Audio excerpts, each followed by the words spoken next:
कुछ तो ऐसे जैसे अपना इंट्रोडक्शन थे, इस खाकसार को, इस नाचीज़ को, ये मतलब अपने आप को कुछ समझ ही नहीं रहा है वो। नाचीज़ कोई चीज़ ही नहीं है वो। ये तो उर्दू अदब से हाँ, लखनऊ वालों की हाँ, फैलाई हुई बीमारी उर्दू है। अदब तो मुशायरे में जो होता है कि अब जो है आसिफ खान हमारे शोहरा जो बैठे हुए हैं उनमें से ये पधारे हैं दुद्धि से, ठीक है, तो उनकी तो वो अलग मूड में रहते हैं कि पहले एक शेर सुनाएंगे, ठीक है, और फिर उसके बाद उदाहरण ले लो, हाँ, एक शेर मतलब कि मशक्कत हराकत हरारत शरारत उफान पर है, कलव्वत मलव्वत हरव्वत सरव्वत जवान पर है। मुशायरा। ख़वातीन व हज़रात, सुखन की फूल पे गिरा हुआ एक ओस,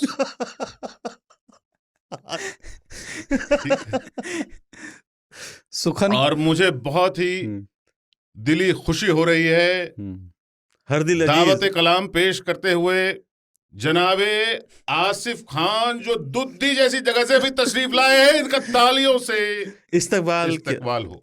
अब आसिफ खान जो है वो सोच रहे हैं कि मशक्कत हरकत मैंने लिखा कब था।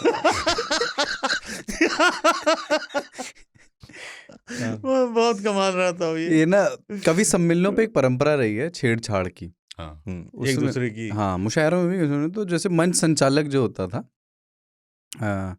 तो वो जो सदारत कर रहे हैं उनके आशीर्वाद से अपने इस तरह से रैगिंग किया करता था। तो ये काम कुमार विश्वास बहुत स्किल से करते थे, बढ़िया करते, स्किल के साथ करते थे वो अपने, जब वो संचालन किया करते थे वो कहते थे कि अब अगले जो उसको बुला रहा हूँ ये हिंदी का सबसे ज्यादा गाली खाने वाला कवि है, इतनी गाली किसी कवि ने नहीं खाई, इसलिए तारीफ है कि क्या है आप समझ लीजिए। तो बोले कि कोई फिर पूछ ही लेता था सामने से क्या हो वैसे, नहीं इसने इसलिए ये बिजली विभाग में है, जब भी बिजली कटती है तो पूरा शहर कहता है सालों ने फिर काट दी।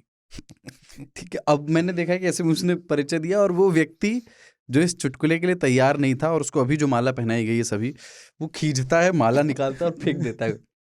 तो उससे एक शरारत आती थी, चुहल, जैसे संतोष आनंद जैसा बुजुर्ग कवि बैठा हो, जो मतलब तो गीतकार भी हैं, फिल्मों में भी लिखा उन्होंने, तो वो बहुत बूढ़े हो गए थे, तो वो उस पे आते थे व्हील चेयर पे, और उसी पे ही स्टेज पे उनको बैठाया जाता था। कुमार विश्वास अक्सर एक चुटकुला संतोष जी के लिए भी, या और भी कई बार गोपाल दास नीरज या कोई और वरिष्ठ बुजुर्ग उम्रदराज कवि आता था, बूढ़ा बरगद, तो उसके लिए करते थे। वो छेड़छाड़ का हिस्सा होता था कि अब संतोष आनंद जी को सुनने का समय है, इन्हें आप ध्यान से सुन लेना, हमारा क्या, हम तो अगले साल भी आ जाएंगे। बताइए। और इस पे लोग हंसते थे कई बार। संतोष आनंद, चूंकि उम्र का वो पड़ाव होता है कि अच्छा नहीं समझ में आया तो कहता था कि आपको आज नहीं समझ आ रहा तो आप कल भी सोच के हंस सकते हो, फिर लोग समझते थे कुछ।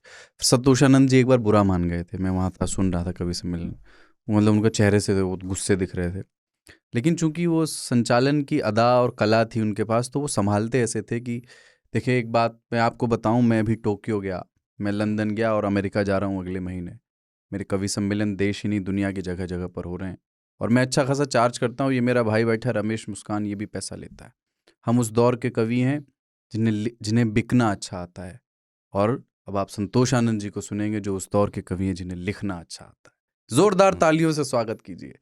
और फिर वो जो नाराज बैठे थे फूफा, वो एकदम खुश, अपनी माला निकाल के इसको पहना दी। तो वो कवि सम्मेलनों पे संभालते तो लोग हैं, वो कह देते हैं कि हड़प्पा की खुदाई में कुछ शिलालेख मिले हैं, किसी को पता नहीं किसने लिखा है, अभी हाल में साइंटिस्ट ने मिलके उसको डिकोड कर दिया, संतोष आनंद ने लिखा था। तब के कवि और अब के कवि, संतोष आनंद साहब की एक गाना है, जिंदगी की न टूटे घड़ी, वो तो है ही, एक गाना है उनका कि चलो प्यार की आग में जल के देखें, बहुत हो चुकी जिंदगी पानी पानी, और कहाँ से कहाँ आ गए चलते चलते, ये दिल बन गया दर्द की राजधानी। बहुत बढ़िया। जब भी दिल्ली और आम आदमी पार्टी का ख्याल आता है मुझे संतोष आनंद बहुत याद आते हैं।